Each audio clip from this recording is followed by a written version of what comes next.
Welcome my friends. Thank you very much for visiting my house. And sorry, the other parts of my videos, camera, are replicating, blur, or bright, because it's my time that I did it on purpose so that other people who pass by on the walking street in Balibago won't expose their faces too much. I hope you're kindly understanding my video. Now, sit and listen the history of the walking street, and I will also show you what is happened inside the walking street.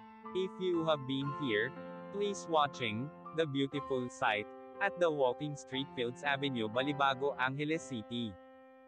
Fields Avenue, Balibago, Angeles City. Fields Avenue is the name of a major street running through Balibago area of Angeles City in the Philippines. It is the center of the red light district and the bar scene of the biggest entertainment district of the Philippines.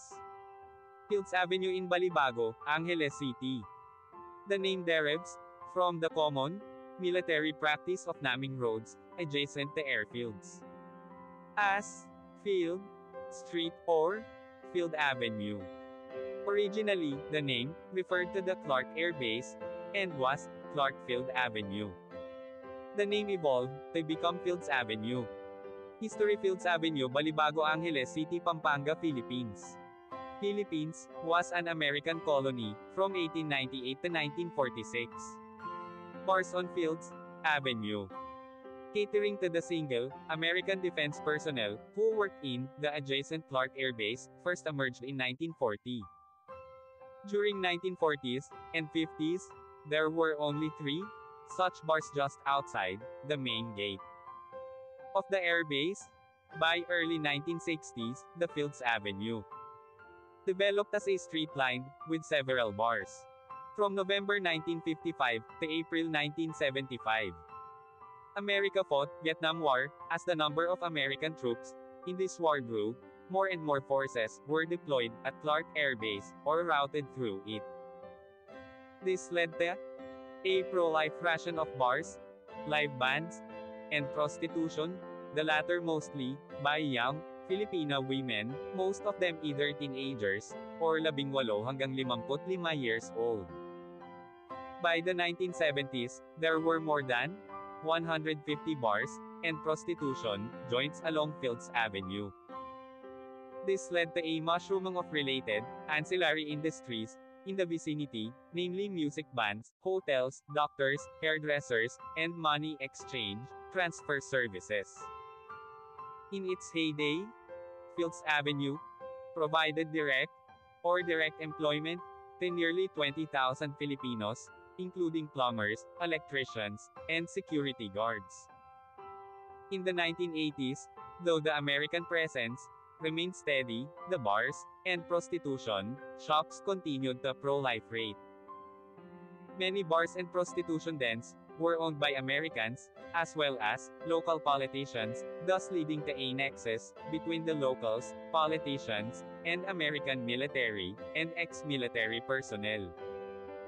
With the withdrawal of American Defense Forces from Clark in 1993, many of these establishments changed hands, but continued to do business. As Clark was turned into a Special Economic Zone, SEZ, these bars and prostitution joints changed their clientele to suit their new customers, Japanese and Korean businessmen. Restaurants serving food from these countries began to appear, and signboards in these languages were put up. The period from 2000 hanggang 2010 saw further expansion of these joints, as the area was relabeled as an entertainment district. While prostitution was officially banned, girls working here were simply redesignated as guest relations officers (GRO), and prostitution continued in practice. Since then, bars and prostitution joints have continued to pro-life rate and expand. The extent of these establishments has continued further on both sides of Fields Avenue, and many smaller streets of Fields Avenue also sport smaller such establishments. In 2010, a section of Fields Avenue, at the end where it meets the MacArthur Highway, was named as Walking Street, mimicking Walking Street in Pattaya. This section was made pedestrians only, with road traffic ban from 6 p.m. to 6 a.m. People arriving by air either take a taxi direct to hotel or a jeepney to Main Gate Jeepney Terminal, located between the North SM Mall, Fields Avenue to south, and Bayanihan Park to east. Those arriving from Manila by bus ask the driver to drop them off at the corner of Fields Avenue and MacArthur Highway, or alight at Capas Angeles Transport Terminal, which is also walking distance from Fields Avenue and the MacArthur Highway. The presence of family-oriented activities on the other side of Fields Avenue, namely shopping malls, as well as activity centers in Clark Air Base, has led to a neat separation between the two. Fields Avenue tends to cater more to single foreigner men, and sometimes women too, with at least 5 bars, featuring gigolos and gays, while the rest of Clark caters to family-based entertainment. Fields Avenue remains among the safest streets in the region, with restaurants and hotels. Fields Avenue has the largest density of hotels in Philippines, catering to all budgets, from a large number of 2-star and 3-star hotels, right up to a select few luxurious 5-star hotels. Many of the bars and hotels in Fields Avenue have restaurants attached. Fields Avenue has among the largest variety of restaurants in Philippines, with cuisines ranging from European, continental, Japanese, Korean, Australian, and a select few restaurants serving Indian, Arabic, and Filipino food. Restaurants tend to have long opening hours, most of them open late and close late, up to 4 a.m., though a reasonably number of them open early, around 7 a.m. A few restaurants are open 24 hours.